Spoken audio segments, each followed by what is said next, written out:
반갑습니다. 오늘 이렇게 특별 집회 둘째 날 함께 행복 축제로 이렇게 말씀 나누게 되었고, 행복하시죠? 네. 억지로 대답 안 하셔도 되고요. 왜 행복한지, 어떻게 행복한지, 무엇이 행복한지 함께 말씀 나누고, 또 예배가 끝날 즈음에는 내가 정말 행복한 사람이구나, 내가 참 복받은 사람이구나, 감사하고 감격하고 기뻐하고 즐거워하는 오늘 저녁 되기를 바랍니다. 그 성경의 행복, 복이라고 하는 표현은 구약의 히브리어로 한 두 종류가 크게 있는데요. 하나는 바라크라고 해서 하나님께서 우리에게 직접적으로 주시는 복, 블레싱이라고 하죠. 하늘로부터 내리는 복, 물질의 복, 건강의 복, 또 우리 인생의 여러 가지 형통의 복을 바라크라고 얘기합니다. 그 복은 받는 사람마다 다 기쁘겠지만, 또 어떤 사람들은 받았는데 복인 줄도 모르고 살아요. 그런데 그 행복보다 더 깊은, 그래서 바라크라고 하는 것은 외형적이고 눈에 보이는 복을 복이라고 바라크라고 하고, 또 그런가 하면 아슈레라고 하는 복이 있어요. 아슈레라고 하는 복은 행복이라고 번역합니다. 행복.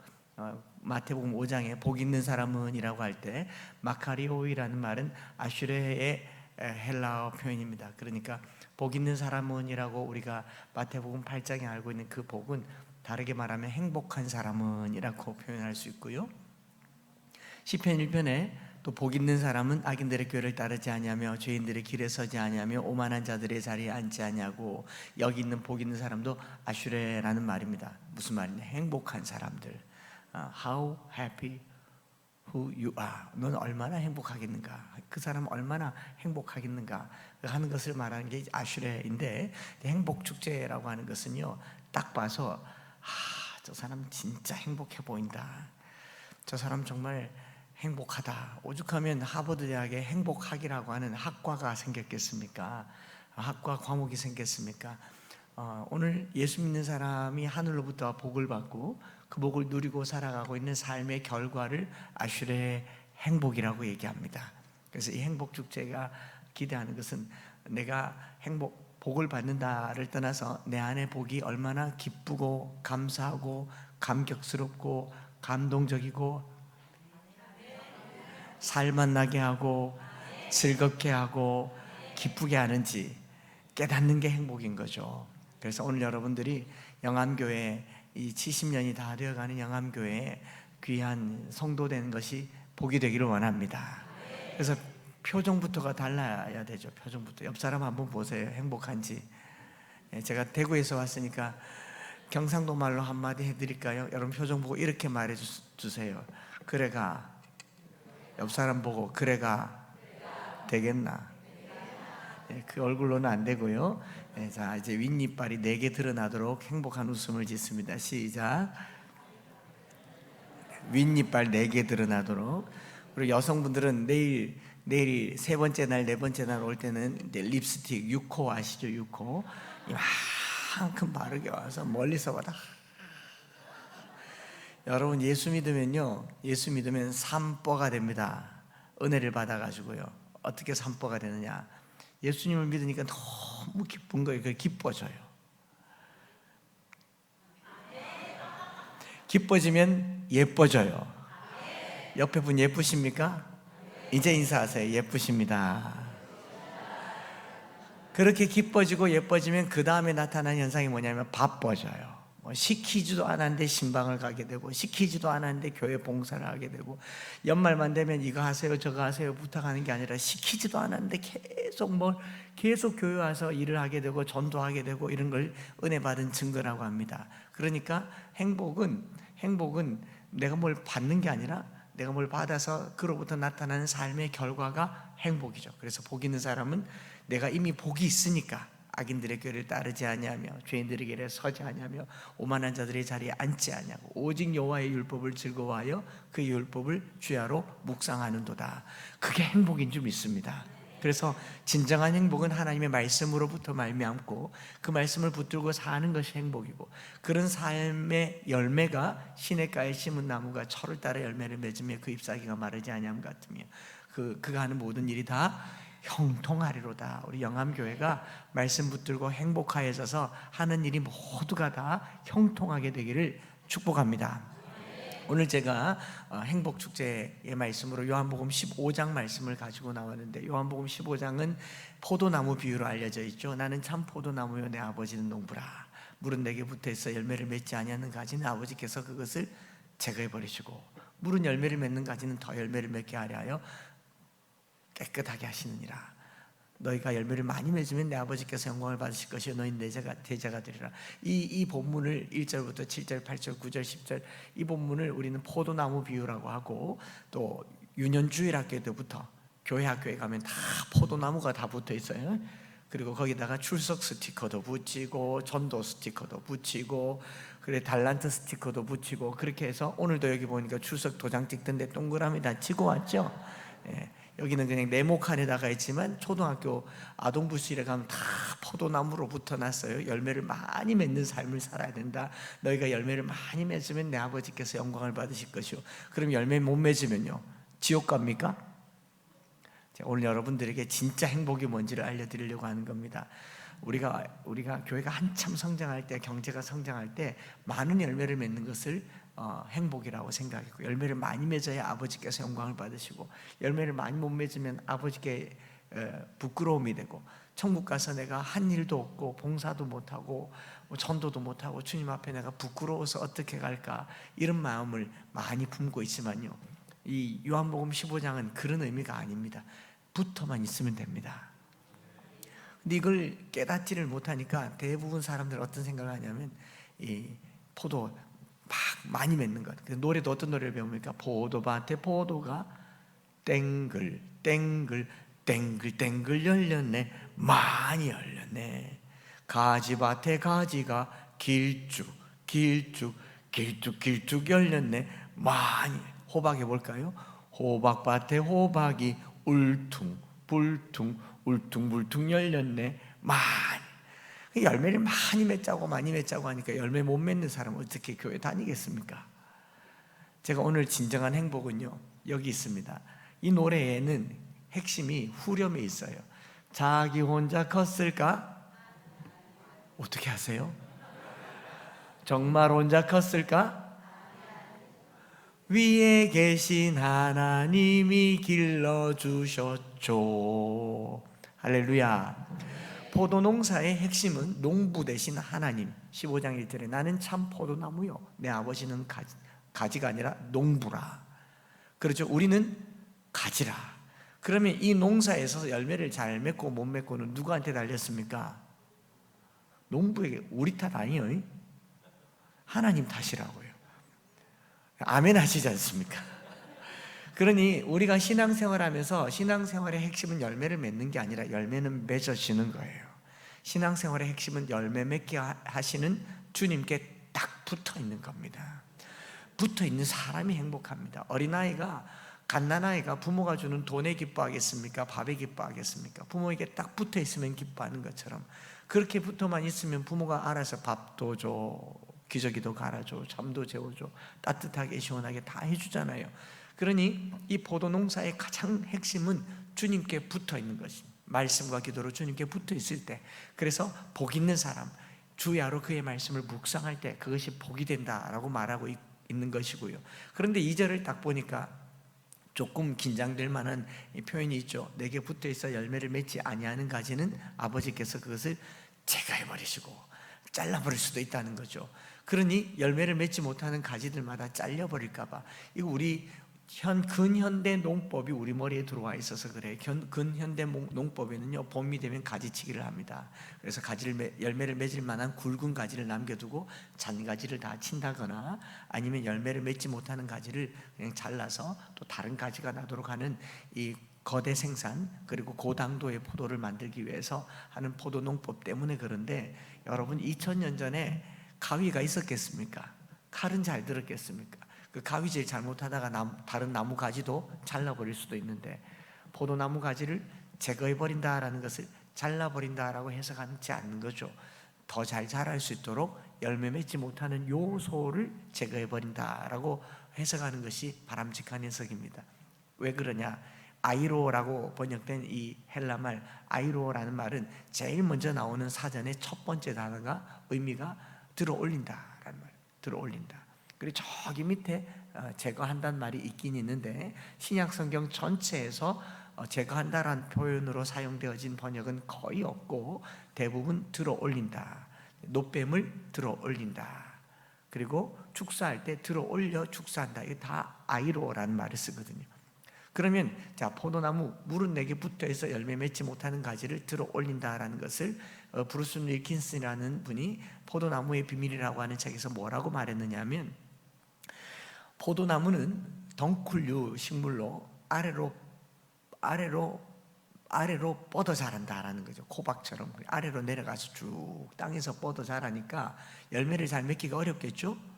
그런 걸 다 잘라내면 포도나무는 몸통밖에 안 남죠. 아무도 잘라버리지 않습니다. 여러분 지금 여기 50견 있으신 분들도 있고 무릎이 아프신 분들도 있는데 그 무릎 아픈 그만 그냥 잘라버리시면 어떻겠습니까?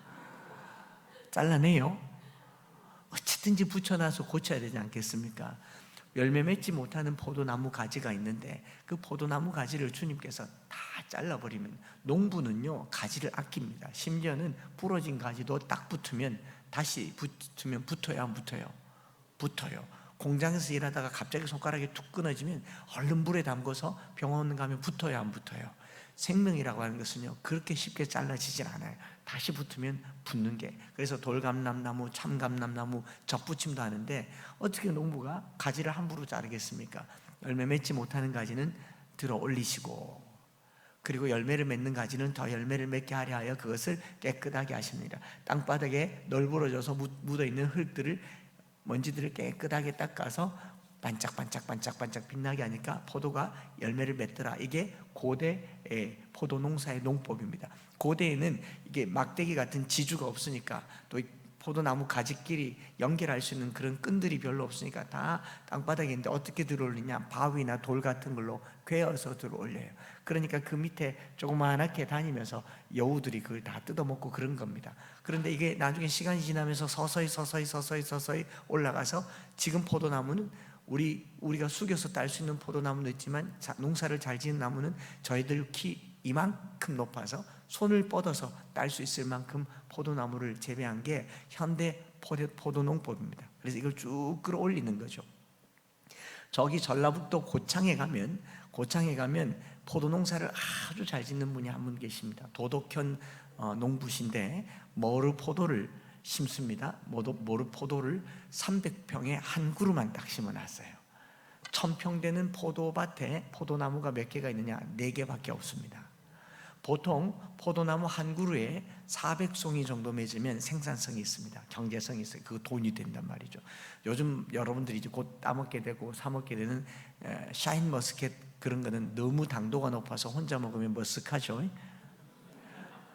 그런 것들은 한 150송이만 맺어도 돈이 돼요, 한 그루에. 그런데 전북 고창에 있는 이 도덕현 선생님이 재배하는 포도는 한 그루에 4,500송이를 맺습니다. 그 인터넷에, 스마트폰에 고창 4,500송이 치면 딱 나와요. 그냥 300평에 한 그루가 끝까지 뻗어 있어요.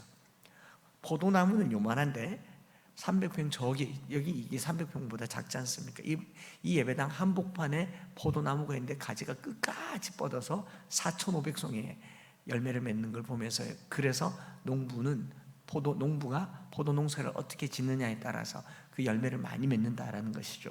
오늘 저와 여러분들의 인생에 하나님이 농부 되시기를 축복합니다. 믿으시기 바랍니다. 우리가 붙어 있는 나무가 다른 나무가 아니고 주님이신 줄 믿습니다. 그러면요 우리는 붙어만 있으면 주님이 들어 올리시고, 저는 이걸 뭐라고 봤느냐? 십자가로 들어 올리시고 그의 보혈로 깨끗하게 닦으셔서 열매 맺게 하시는 줄 믿습니다. 우리가 막 나무에 붙어 있으면서 나뭇가지 주제에 나뭇가지 주제에 열매를 맺으려고 막 애를 쓰니까 되는 게 없지 않습니까? 주님은 붙어 있어요. 너희가 내 안에 거하고 내 말이 너희 안에 거하면 무엇이든지 원한 대로 구하라. 그리하면 이루리라. 너희가 열매를 많이 맺으면 내 아버지께서 영광을 받으실 것이요 너희는 내 제자가 되리라. 주님이 말씀하셨지 않습니까? 나는 포도나무요 너희는 가지라. 그가 내 안에, 내가 그 안에 거하면 사람이 열매를 많이 맺나니 나를 떠나서는 너희가 아무것도 할 수 없느니라. 오늘 교회에 예수 믿노라 하면서 예수님 없이 봉사하고 예수님 없이 교회 다니고 예수님께 붙어있지 않은 채 그냥 오랜 신앙생활의 틀만 가지고 교회를 다니니까 열매를 맺지 못하는 거예요. 오늘 우리 삶의 진정한 행복은요, 내 마음이 행복하고 집이 있고 자녀들이 잘 되고 교회 다녀서 삶이 형통한 게 행복한 것이 아니라 주님께 붙어 있는 것이 행복의 시작이고 주님께 붙어 있는 것이 열매의 끝인 줄 믿습니다. 그래서요, 이 행복 축제를 할 때에 여러분, 내가 행복하다는 것을 어디서 찾아야 되냐? 십자가 아래서 찾으시기 바랍니다.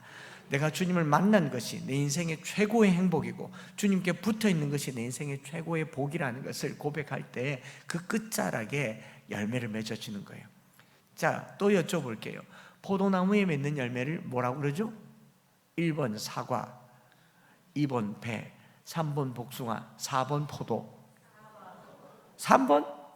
4번. 네, 포도나무에 포도 열매 맺잖아요. 예수님이 포도라고 포도나무라고 하셨으니까 예수님이라고 하면 포도나무에 붙어 있는 가지 끝에 맺는 열매는 1번 창수, 2번 찬수, 3번 만수, 4번 예수. 어떻게 그렇게 잘하세요? 할렐루야. 우리가 예수께 붙어 있다라고 하는 말에 우리에게서 얻을 수 있는 가장 큰 열매는요, 예수님 닮는 겁니다.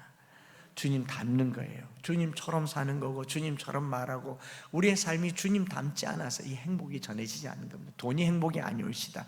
돈은 없어도 돼요. 너희 보물을 하늘에 쌓아두라고 하지 않았습니까?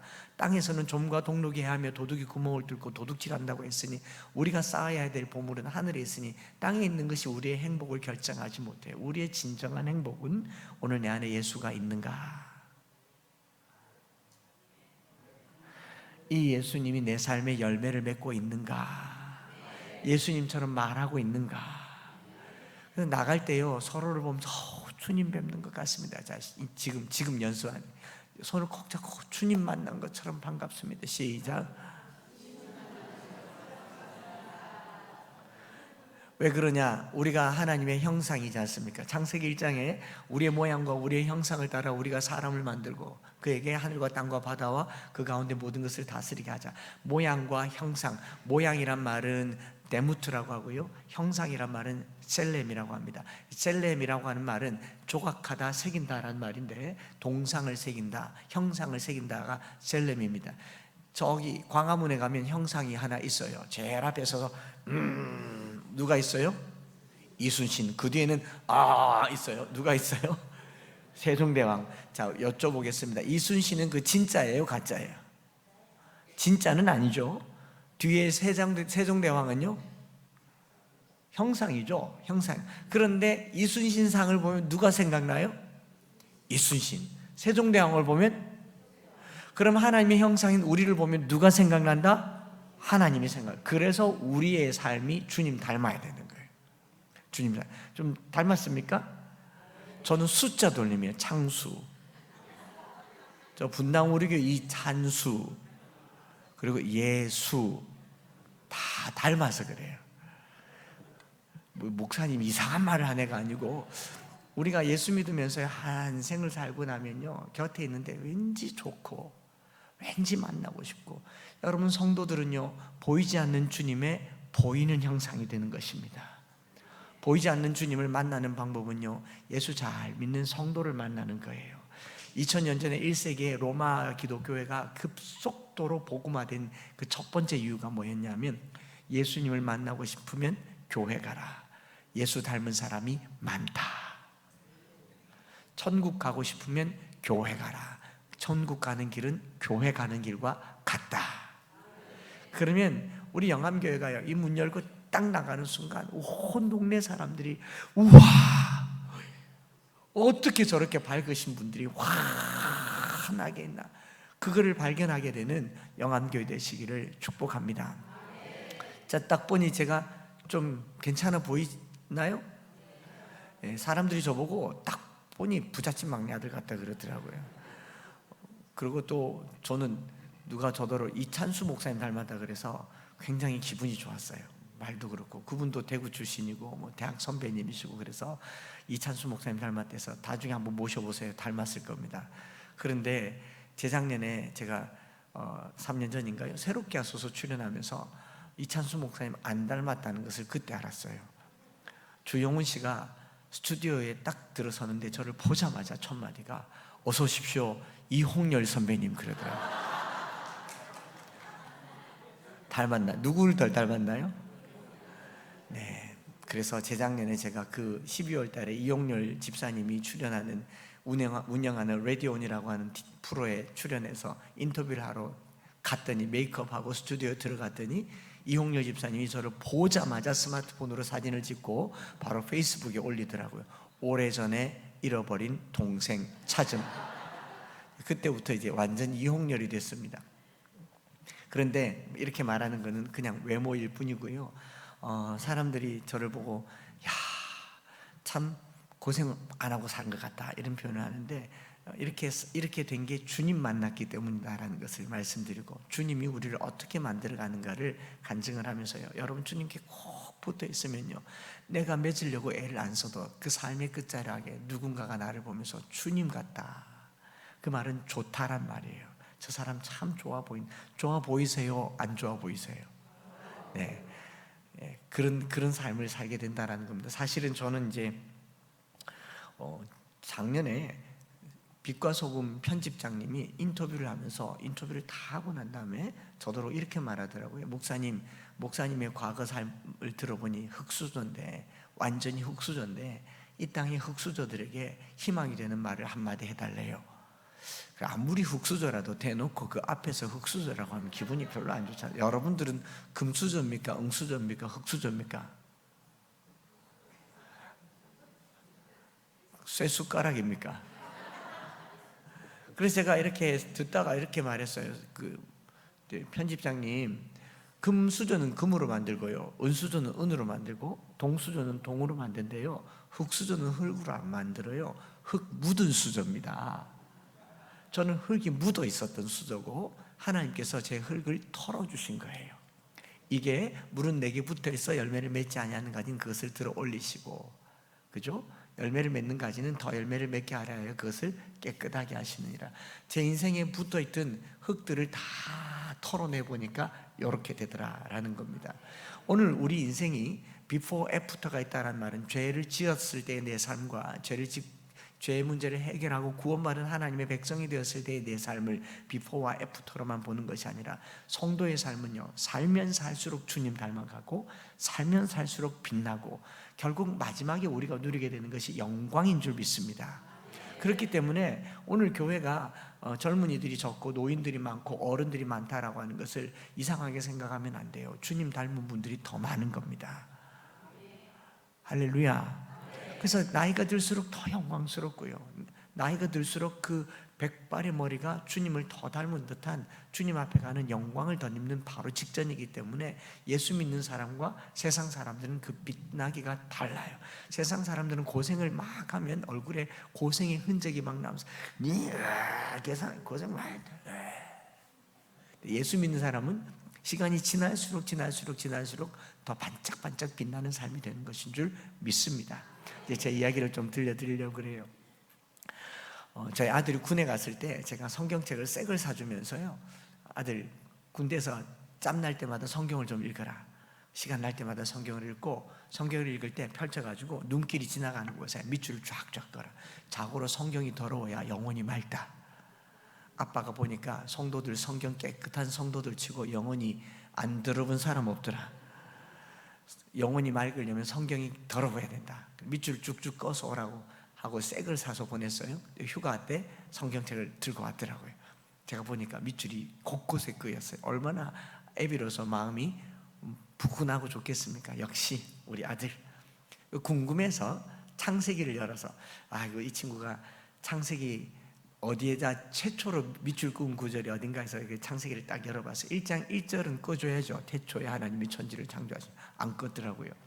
2절에 껐어요.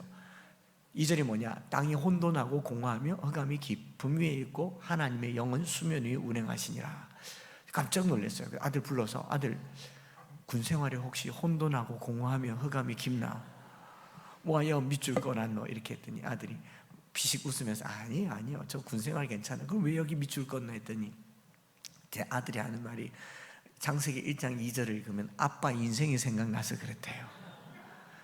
제 아들이 저희 집에서 나서 자랐으니까 저희 유년 시절 과거 어디서 났으며 뭐하고 살았으며 지금까지 어떻게 살았는지를 저희 아들은 잘 알잖아요. 여러분들은 딱 처음 봤으니까 이용렬 닮았든지 이찬수 목사님 닮았든지 아니면 고생 안 하고 살은 막내 아들 같은지 뭐 그런 느낌이겠지만 제 아들은 저의 유년 시절을 아니까 아빠는 땅이 혼돈하고 공허하며 흑암이 깊은 가운데 살았는데 하나님이 아빠의 인생에 운행하셔서 이렇게 됐다. 그 해석이 너무 감동적이지 않습니까? 여러분들의 인생을 한 절로 설명해 줄 만한 성경 구절이 있습니까? 그거 자녀들에게 가르치셔야 돼요. 그래서 자녀들이 성경을 읽다가 이 성경을 읽다가 우리 어머니 구절이다, 우리 아버지 구절이다. 가정예배 좀 들여보면 우리 가정에서 제일 많이 부르는 찬송이 뭔지는 다 알아요. 대한민국 가정예배 18번 곡 뭔지 아시죠? 복의 근원 다 알아요. 군대 가면 부르는 찬송가 복음송가 18번 곡 뭐죠? 어두운 밤에 다 알잖아요. 근데 여러분들이 예수 믿고 여러분들의 인생을 단 한 구절로 표현할 만한 성경 구절 하나 정도는 자녀들에게 남겨줘야죠. 그래서 저는 303 비전 성경 암송학교 교장으로 있으면서 자녀들에게 말씀 심어주는 일을 합니다. 어쨌든 그 얘기는 또 기회가 있으면 나누도록 하고요. 저희 아들이 봤을 때 땅이 혼돈하고 공허함이 흑암이 깊음이 있었다라는 말은 무슨 말이냐면요, 저는 대구시 중구 향촌동 18번지에서 태어났고 거기서 자랐고 거기서 살았습니다. 대구시 중구 향촌동이라고 하는 이 향촌동은요, 여기 영등포도 여기 가깝고 또 서울도 여기 가깝지만 역 가까운 동네가 좋은 동네예요, 안 좋은 동네예요? 좋은 동네요? 예. 좋은 동네, 지금 좋은 동네죠. 예전에 뭐 서울역이든 대구역이든 무슨 부산역이든 인천 역전이라고 하잖아요. 역전은 그다지 좋은 동네가 아닙니다. 역전에 가면은 뭐 국어라는 사람, 노숙자, 술 먹는 사람, 심지어는 거기 뭐 룸살롱, 카바레, 또 이 주점, 그리고 지나가는 남정네들 붙잡는 곳, 그런 곳이 슬비한 곳이 제가 태어난 향촌동입니다. 제가 아주 어렸을 적부터 빨가벗고 다니면서 뛰어다니면서 놀았던 동네 아저씨들 이름은 아직도 기억이 안 나는데 별명은 선명하게 기억납니다. 워낙 불렀으니까. 우리 동네 아저씨들은 별명이 바위, 도끼, 스매끼리, 망치, 사시미, 그런 아저씨들입니다. 1987년도에 노태우 정권 때 범죄와의 전쟁 선포하고 우리 아저씨들이 TV에 나오더라고요. 훌륭한 분들이세요. 밑에 자막에 향촌동파 조직폭력배 행동대원 일대 검거, 우리 아저씨들이 다 TV에 나오시더라고요. 그리고 저희 뒷집은 바로 저희 뒷집 당시에 초원의 집이라고 나이트클럽이었습니다. 나이트클럽에서 춤추다가 청소년들이 춤추다가 거기 불이 나가지고 제가 중학교 2학년 때 학교를 등교하는데 많은 청소년들이 불에 타서 시신이 끌려 나온 걸 보면서 학교를 다녔습니다. 그게 별로 이상하지 않았어요. 그 동네는 그런 사람들이 모여 사는 곳이었고 밤에 다니면 싸우고 돈 뺏는 곳이 저희 동네였습니다. 거기서 태어나서 거기서 자랐습니다. 뭘 배웠겠습니까? 그런데 그것도 부족해서 저희 어머님이 저를 출산하고 뭐 얼마도 되지 않아서 배가 아파서 대구 동산병원에 큰 병원 가보라고 해서 병원 가봤더니 자궁에 혹이 있는데 암이라고 하는 거예요. 57년 전에, 56년 전에 저희 병원에서 그걸 치료할 수 있는 기술도 없고 그냥 마냥 죽을 날만 기다려야 되는데 방사선 치료라고 하는 것이 막 도입이 되어서 이거 한번 해보자는 겁니다. 요즘이면 방사선열을 이렇게 계속 조금씩 해서 1차, 2차, 3차, 4차, 5차 수십 차까지 해서 암세포를 축소시켜가지고 적출하는 방법인데 한꺼번에 10여 분의 이상 방사선열을 다 내리쬐는 겁니다. 그랬더니 암세포만 탄 게 아니고 암세포랑 자궁, 허벅지, 대퇴부, 엉덩이 싹 다 타버리셨습니다. 저희 어머님은 저를 낳고 얼마 되지 않아서 병원에 들어가서 그 길로 입원해서 초등학교 5학년 때까지 병원에 누워 있었습니다. 저의 유년 시절은 동산병원과 향촌동이 전부였습니다. 어머니한테 동산병원에 가면 그냥 이렇게 아프다고 울고, 집에 가면 아버지 술 먹고 돈 없다고 소리 지르고, 동네 나가면 아저씨들 그냥 쌈박질하고 있고, 그게 제가 살았던 삶의 전부입니다. 그러니 제 아들이 봤을 때 아버지의 인생은 땅이 혼돈하고 공허하며 흑암이 깊은 거죠. 행복이라고 하는 것이 찾아올 겨를도 없던 그런 인생이었습니다. 그런데 그런 인생에 주님이 찾아오신 거죠. 찾아오신 거예요. 저희 어머님이 6학년 때 그렇게 5학년 때까지 병원에 누워 계시다가 5학년 때 병원에서 강제로 퇴원을 당해요. 돈이 없으니까. 어머님이 병원에서 이렇게 막 소동을 부리고 이렇게 할 정도로 병원에 계속 더 있고자 했는데, 치료할 수도 없으니까 병원에서 이제 강제로 내보내면서 처방전 하나 주면서, 진통제인데 이거 아플 때마다 주사 맞아라. 그래서 약국에서 그 주사 약을 사오면 일회용 주사기도 없으니까 양은 냄비에다가 펄펄 끓여서 유리주사기를 혈관 주사로 한 대 맞으면 서너 시간 주무시고, 일어나면 또 아프잖아요. 또 맞으시고, 이걸 1년 동안을 맞으시다가 초등학교 6학년 때 어머님은 돌아가셨습니다. 사망 원인이 몰핀 중독에 의한 쇼크사였어요. 진통제를 너무 많이 맞으신 거죠. 한 사흘 동안 잠만 주무시다가 돌아가셨어요. 돌아가신 저희 어머님을 본 저희 동네 아저씨들이 뭐라고 말하냐면, 창수 너희 엄마 마약 중독으로 죽었다. 그 사람들에게는 그게 약인 거예요. 약물. 그렇게 어머니 돌아가시고 6학년 때 한 달 만에 아버지께서 대구, 경상도 대구에서 자식들 3남매 키우기가 너무 어려우니까, 그때 저희 아버님이 41살이었는데 농사 짓겠다고 대구에서 전라남도로 내려갔어요. 왜냐하면 그 당시에 개펄 바닷물, 서해와 남해에 바닷물 막아가지고 농지로 전환해서 농사꾼 모집한다는 소식을 듣고, 저희 아버지가 농사 지어서 오겠다고 저희 3남매를 향촌동에 두고 전라남도로 갑니다. 대구하고 전라남도는 지금도 기차가 없습니다.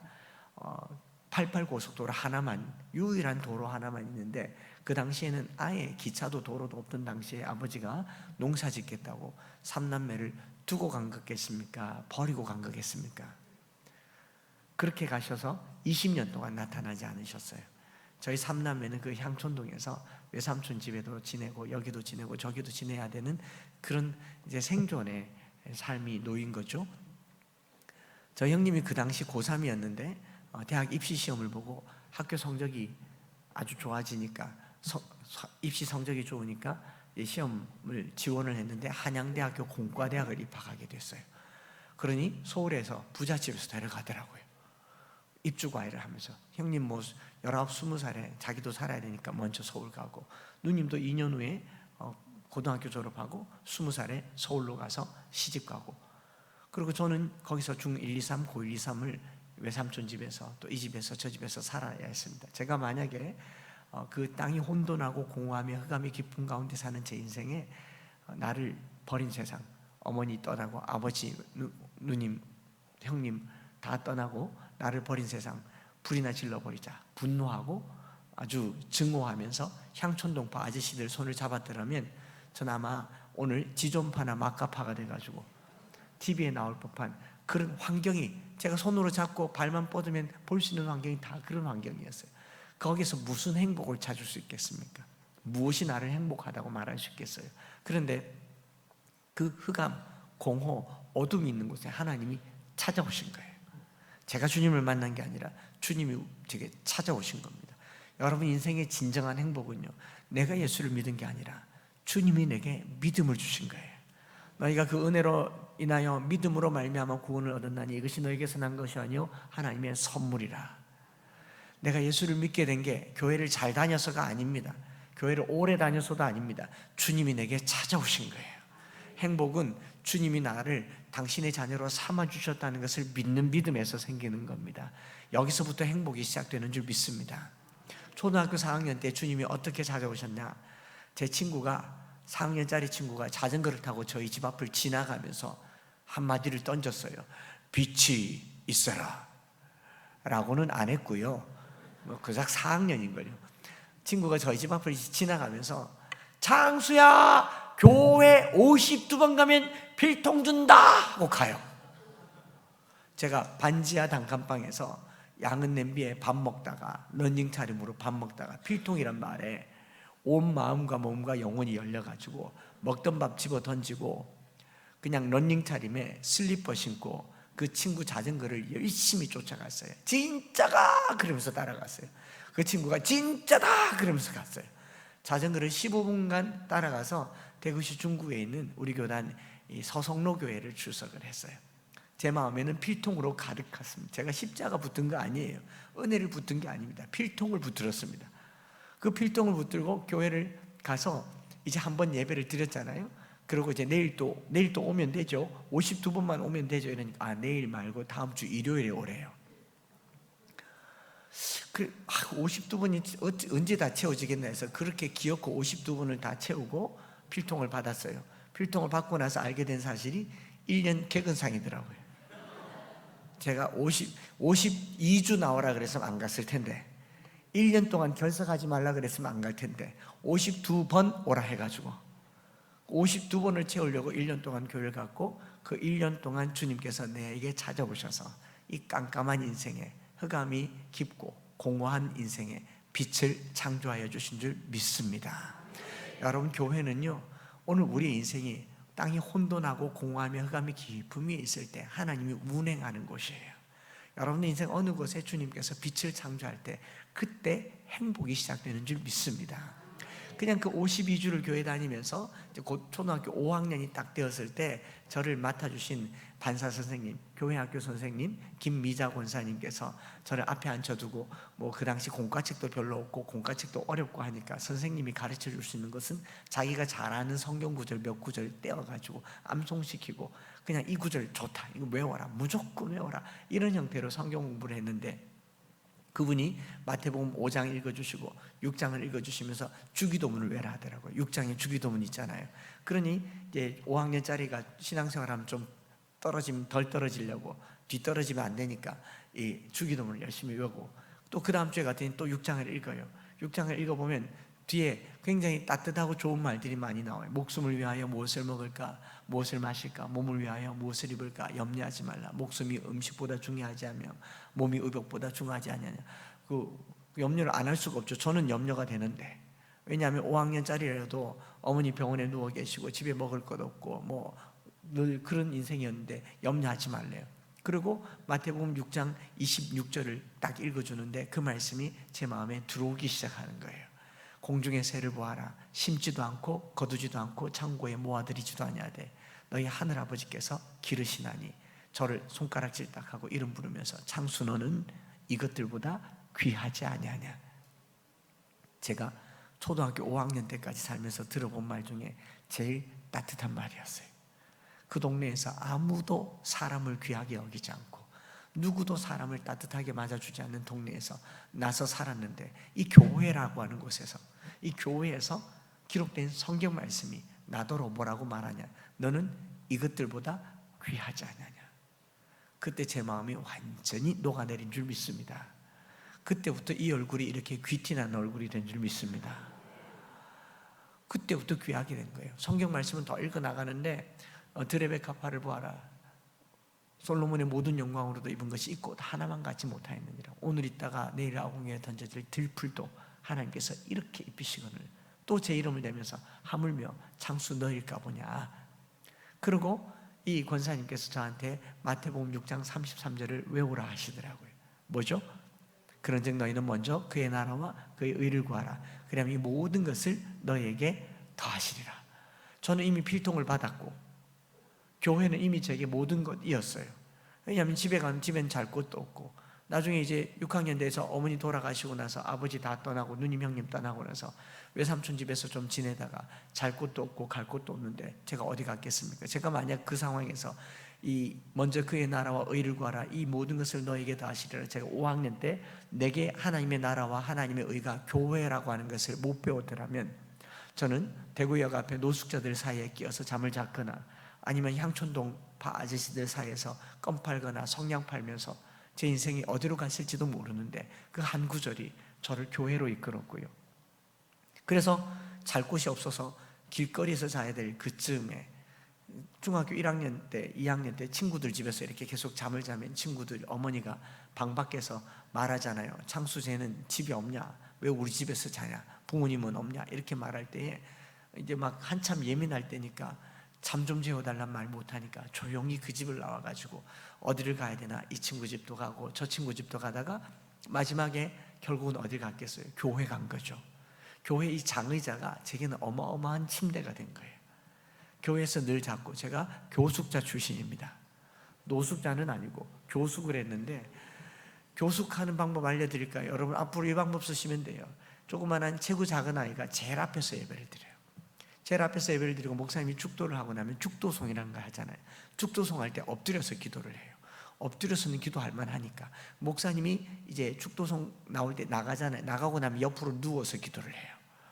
옆으로 누워서 기도를 하면 뒤에서 앞을 보면 아무도 안 보여요.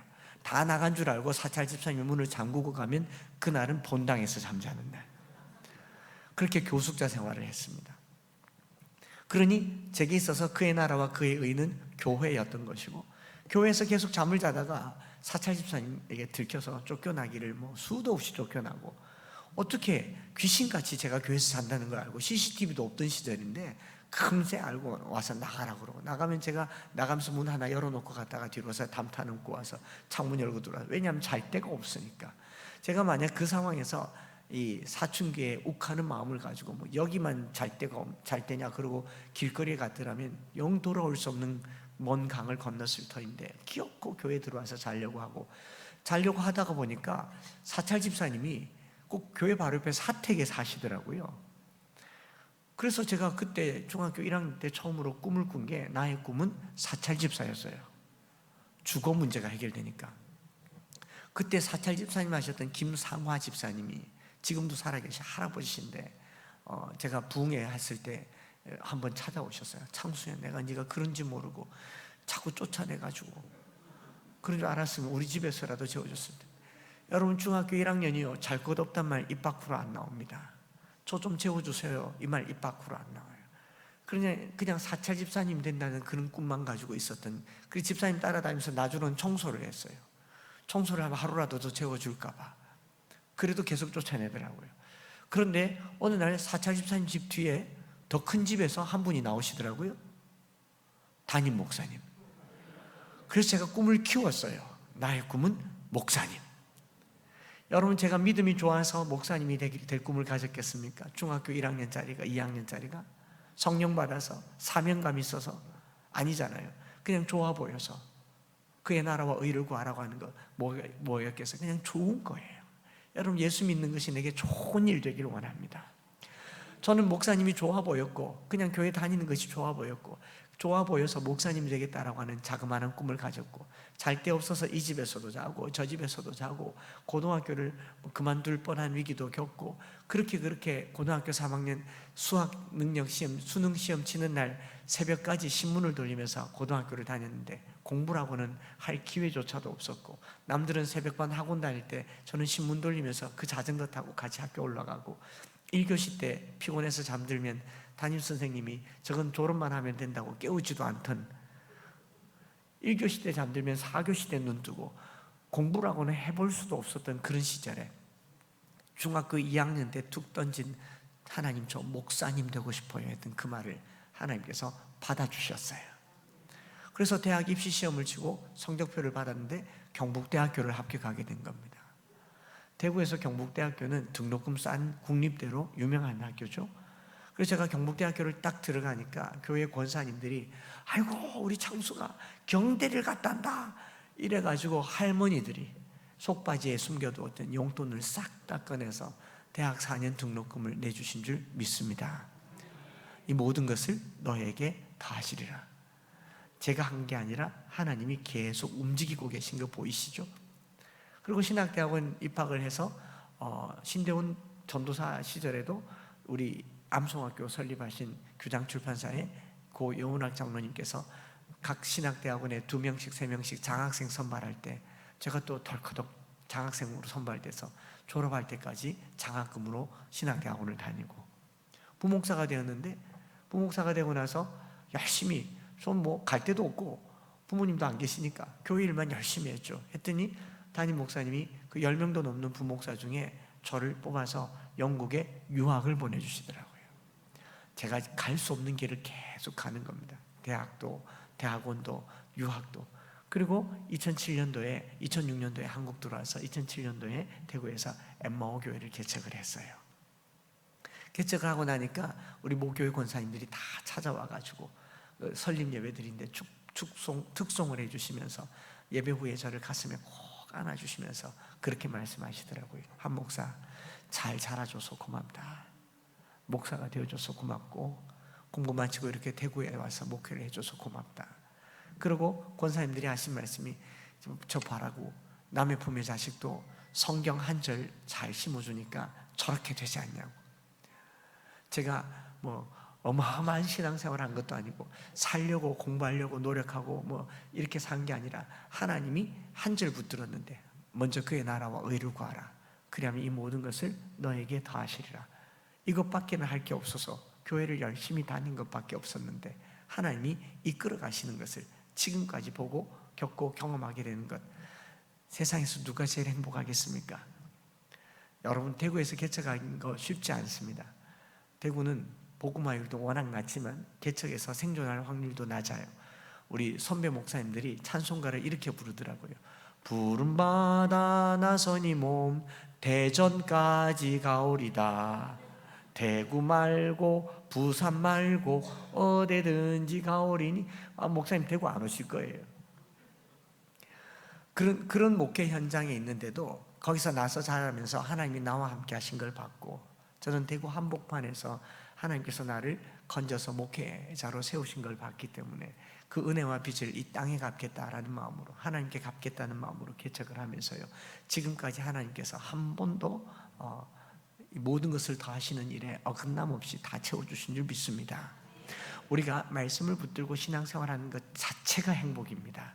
제가 만약에 목사가 되려고 노력을 했더라면 못 됐을 겁니다. 좋은 대학을 가려고 노력했더라면 못 갔을 겁니다. 개척을 해서 성공을 하려고 노력했더라면 늘 못마땅하고 늘 불평하고, 나는 왜 이렇게 살까, 지지리궁상, 부모도 없고 누이도 안 돌봐주고 이런 원망 가운데 살았을 겁니다. 근데 그런 걸 원망할 겨를도 없고 또 불평할 겨를도 없고 주님께만 붙어 있었어요. 누가 제게 묻더라고요. 누님, 형님이 섭섭하지 않았느냐, 아버지가 섭섭하지 않았느냐. 않았어요. 왜냐하면 교회가 좋았기 때문에, 신앙생활하는 것이 즐거웠기 때문에. 중학교 2학년 때 한 번 누님, 형님, 아버지가 섭섭하기도 했는데 수련회 가서 강사 목사님이 설교하면서 성경 구절을 이거 붙들고 이 말씀대로 살면 너희 가정이 다 구원받는다 하면서 사도행전 16장 31절 말씀을 던져주시더라고요. 주 예수를 믿으라. 그리하면 너와 내 집이 구원을 얻으리라. 그래서 제가 그 말씀을 믿고 누님, 형님, 아버지를 원망할 게 아니라 내가 예수님을 잘 믿어야 되겠다. 그래서 주변을 둘러봤어요. 누가 예수님을 잘 믿는가? 그래야 가족이 구원을 얻을 거 아니에요. 돌아보니까 교회에서 권사님들이 예수님을 제일 잘 믿어요. 권사님들이 뭘 하냐, 새벽 기도라는 걸 하더라고요. 그래서 수련회 끝나자마자 제가 제일 먼저 한 게 새벽 기도를 갔어요. 중학교 2학년짜리가 새벽 기도를 가면요, 온 교회 사랑 다 받습니다. 권사님들이 얼마나 기특해 하는지. 아이고, 우리 창수가 새벽 기도를 다 왔네. 쓰다듬어 주고 용돈 주고 칭찬하고, 자기 집에 가서 자기 집 아이들 막 두들겨 패고, 니는 창수 좀 본받아라.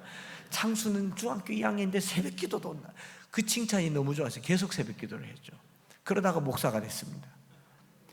그리고 지금도 새벽 기도를 합니다. 계속 하잖아요. 새벽에 주님 주시는 은혜가 너무 컸고요. 그렇게 20년을 새벽 기도를 했어요. 새벽 기도를 20년 하니까 20년 만에 저희 아버지가 41살에 떠나셔 61살에 저희 앞에 나타나셨어요. 농사는 다 실패하고 가진 것 없고 몸에 병이 들었는데 대장암 말기로 저희 앞에 나타나셔서 오늘 내일 한 겁니다. 누님, 형님 다 모여가지고 이제 임종을 기다리고 있는데, 제가 20년을 기도했잖아요. 새벽마다. 이대로 보낼 수 없지 않습니까? 그래서 아버지에게 목사 2년차 때 아버지 이대로 돌아가시면 우리 다시 못 봅니다. 지금이라도 예수님 영접하시면 천국 가서 영원토록 그동안 못 본 아들, 딸, 손주, 며느리 다 볼 수 있습니다. 아버지 예수님 믿으십시오 했더니 믿겠대요. 급하게 복음을 전하고 아버지 따라하세요. 주 예수님, 주 예수님, 나는 주님을 믿고 싶습니다. 나는 주님을 믿고 싶습니다. 십자가에 죽으시고 내 죄를 용서하시니 감사합니다. 나는 내 마음의 문을 열고 예수님을 나의 구주, 나의 하나님으로 영접합니다.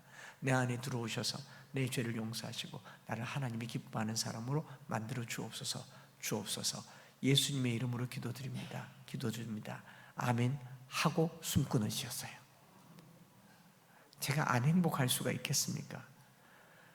그리고 그 장례 치르는 장례식장에서 사흘 만에 저희 누님 형님이 신앙이 회복되어서 저희 누님은 지금 저희 교회 권사님으로 함께 섬기고 있고 저희 형님은 서울의 동원교회 서울의 피택 장로가 되어서 함께 신앙생활을 하고 있습니다. 제가 형님, 누님, 아버지를 전도하려고 애를 쓴 게 아니라 주님께 붙어 있었어요. 제가 뭔가를 하려고 애를 쓴 게 아니라 교회에 붙어 있었어요. 여러분, 우리가 애쓰고 힘써서 되는 게 아니라 우리가 애쓰고 힘써야 될 것은 주님께 붙어 있는 거예요. 그게 말씀에 붙어 있는 거고 교회에 붙어 있는 거고 내가 주님의 기쁨이 되려고 애를 쓰면요, 농사는 누가 지어요? 하나님이 지으세요. 하나님이 지으시는 거예요. 그래서 저희가 교회를 개척해서 목회를 하고 재작년에 이제 새 예배당으로 이제 이사를 와서 이제 이사를 오면 빚도 좀 지고 하지 않겠습니까? 이제 독립 건물로 단독 건물로 이사 와서 목회를 하는데 저희 형님이 어느 날 한 20년 넘도록 생전 뭐 이렇게 도와주고 이런 걸 모르고 자기도 급하니까 자기도 살아야 되니까 그 목회를 하는데 저희 형님이 어느 날 1,000만 원을 헌금을 하셨더라고요. 아이고야 해서 제가 전화를 하려고 했는데 시간이 너무 늦어가지고 내일 아침에 해야 되겠다 하고 아침이 됐는데 또 1,000만 원을 했더라고요. 그래서 전화를 안 했어요. 아니나 다를까 사흘째 됐는데 또 1,000만 원을 했더라고요. 그래서 기도를 했어요. 한 달만 하게 해주십시오. 그런데 이제 나흘째 되니까 더 안 하길래 형님한테 전화를 했죠. 전화를 했더니 저희 형님이 하는 말이 네가 어디 가가지고 자꾸 그 간증을 하고 요즘 TV에도 나오고 간증을 자꾸 하니까 한창수, 한창헌 이름이 비슷하고 대구 사람이라고 하니까 자기 교회 안수 집사가 혹시 동생 중에 한창수라고 있냐고 있다고. 그 목사님이냐고. 맞다고요. 넌 형이 돼가지고 동생을 그렇게 교회 집사님들한테 하도 핀잔을 많이 받아가지고 내가 이제 빚 갚는다. 앞으로 1억은 더 할 거다. 그래서 제가 저희 형님한테 아직 7천만 원 받을 게 더 있습니다. 제가 이렇게 우스갯처럼 말하는 건요, 저희 가정이 믿음 안에 얼마나 행복한 가정이 되었고 명절 때마다 예배 드리고 정말 고마워라 임마누엘 예수만 섬기는 우리 집, 그게 꿈만 같은 행복이 되었잖아요. 내가 행복하려고 애썼습니까? 하나님께서 행복을 주셨습니까? 우리는요 주께 꼭 붙어 있어서 이 행복이 나가는 사람들에게 선물이 되어야 돼요. 그걸 우리가 행복이라고 합니다.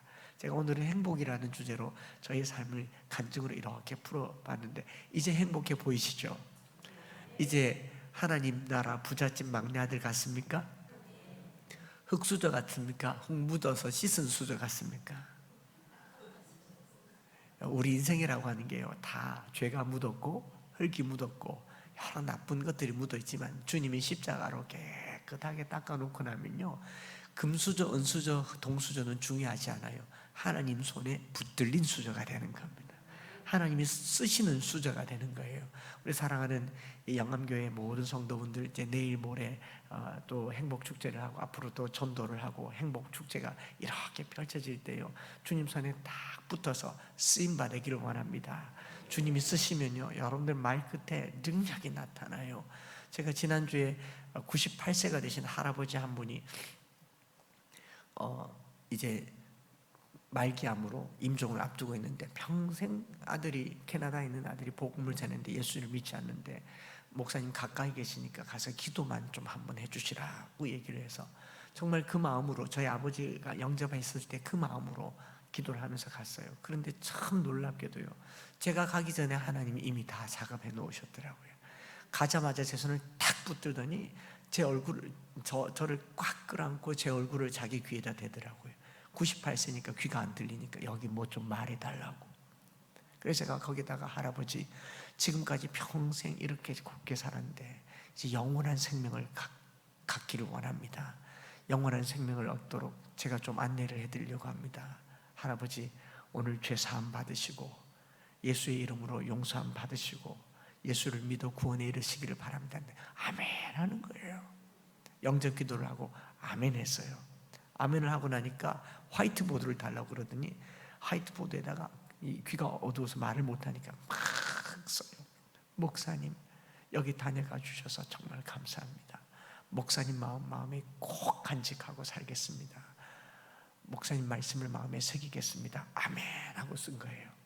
여러분 제가 전도했겠어요? 하나님이 일하셨겠어요? 하나님이 일하시는 겁니다. 여러분들이 예수께 붙어 있으면, 교회에 붙어 있으면 주님이 여러분들 쓰실 거예요. 그리고 그 열매를 누리게 될 줄 믿습니다. 그래서 저는 그 찬송 가사 중에 나의 평생에 가장 복된 일은 내가 예수님을 만난 것이라. 나의 평생에 가장 잘한 일은 내가 예수님을 주로 섬긴 것이라. 우리 영암교회가 이제 60년을 훌쩍 넘어서 70년, 80년, 100년에 이르는, 어떻게 보면 여기서 아주 큰 기준이 되는 교회가 될 때에요, 행복이 흘러 넘치는 교회 되기를 원합니다. 사람들이 여기 지나가다가요, 저기 가고 싶어. 저 사람들은 도대체 뭘 먹길래 저렇게 행복하나? 저 사람들은 도대체 뭘 하고 살길래 세상 근심 없어 보이나? 그것들이 보여지고 느껴질 때 복음은 이미 전해지는 줄 믿습니다. 꼭 붙어 있읍시다. 너희가 내 안에 거하고 내 말이 너희 안에 거하면 무엇이든지 원하는 대로 구하라. 그 기도가 열매가 되는 우리 행복 축제가 되시기를 축복합니다. 우리 시간에 한번 기도해요. 여러분 우리 안에 예수가 행복이 되기를 원합니다.